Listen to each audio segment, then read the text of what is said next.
I want to step back because a lot of you in ad ops, I just want to kind of express some big picture things that are going on in sort of our area, our little area of the world about measurement. Most of the currencies that we rely on in the advertising business are in a transitional state. We're really trying to redefine the meaning of currency for transactions. What does that mean? It really means that certain measures are under a lot of pressure. Sample size pressures, methodological pressures, accuracy of measurement pressures. And some of these challenges involves things like developing larger, more transactional data sets for even things like measuring television. Audience attribution, we can measure transactions well, but who did it? What's their age? What's their gender? What other characteristics do we want to include on the buy?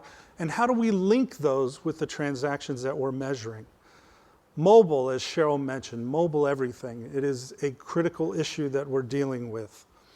Emphasizing the role of data quality, especially in digital, we need to keep our eye on the ball that we really want quality measurement transactions. Testing and improving more diligently and faster as we adopt new techniques is a key research issue. The importance of localization, which is a very difficult and challenging quality area. Measuring ethnic and racial minorities and young people, typically a very difficult issue in research, is just as difficult today as it has been over the last 50 years. And expanding our understanding of the measurements that we rely on as an industry. These are very big picture challenges that we're all dealing with. What's really happening closer to home here is that consumers are using multiple sources for their video entertainment, and it's already happened. And what we're seeing is that conventional television usage, for example, is decreasing. By a very small, it's edging down, but if you take the conventional live television plus time-shifted television and you add those together, gradually that percentage of everybody's media entertainment is declining. That really puts a lot of pressure on the comparability of digital video. There's television content migrating to digital video. There's native types of digital video that are there. People want to buy all that stuff, but they want it of comparable quality. It's a critical issue, and it's a serious problem right now. And you might think I'm just going to talk to you about digital, but that's not true.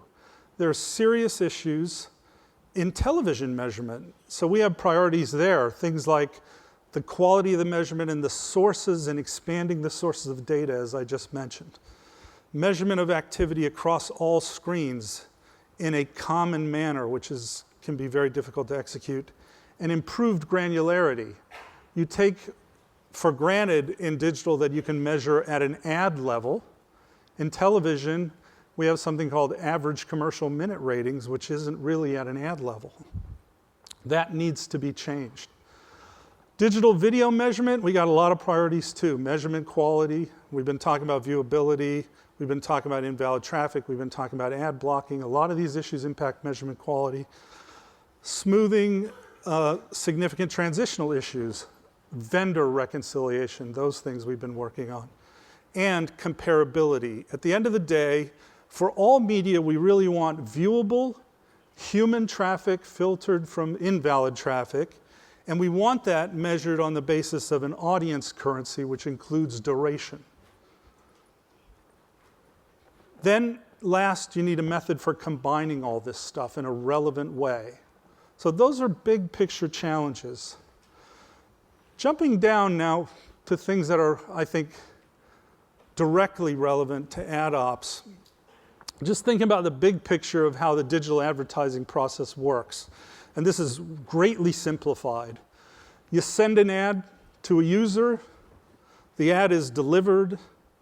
You want to establish that there was an actual opportunity to see that ad. Then the ad is actually seen by the person and engaged with by the person. Then the person may be affected by the ad, and then the person either chooses to take action or not. That's a very simple description for how the world works, but this is how it works. Where the MRC has been focused to date really is on stages 1 through 3 of this from the top down. Sending the ad, delivering the ad, establishing opportunity to see. Stages 4 through 6 are certainly relevant, and they're staged for later processes in our standard setting endeavors. So let's talk more details. Back in the early 2000s, we standardized something called client-side counting. There's a lot of talk about server-side ad stitching today, by the way, which is a good thing to prevent certain difficulties in delivering ads.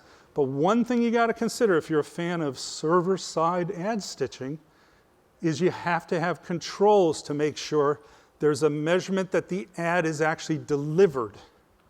You can stitch it, you can send it, but unless it got to the screen and it was delivered, then you still have a measurement quality issue. In the 2000s, we standardized client-side ad counting. We wrote a standard.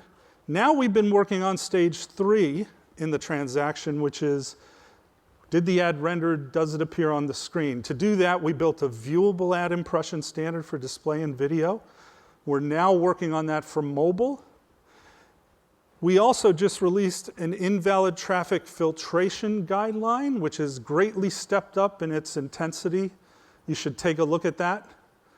It really increases the demands on an organization to filter. So these are all the measures of ad delivery that we've been working on.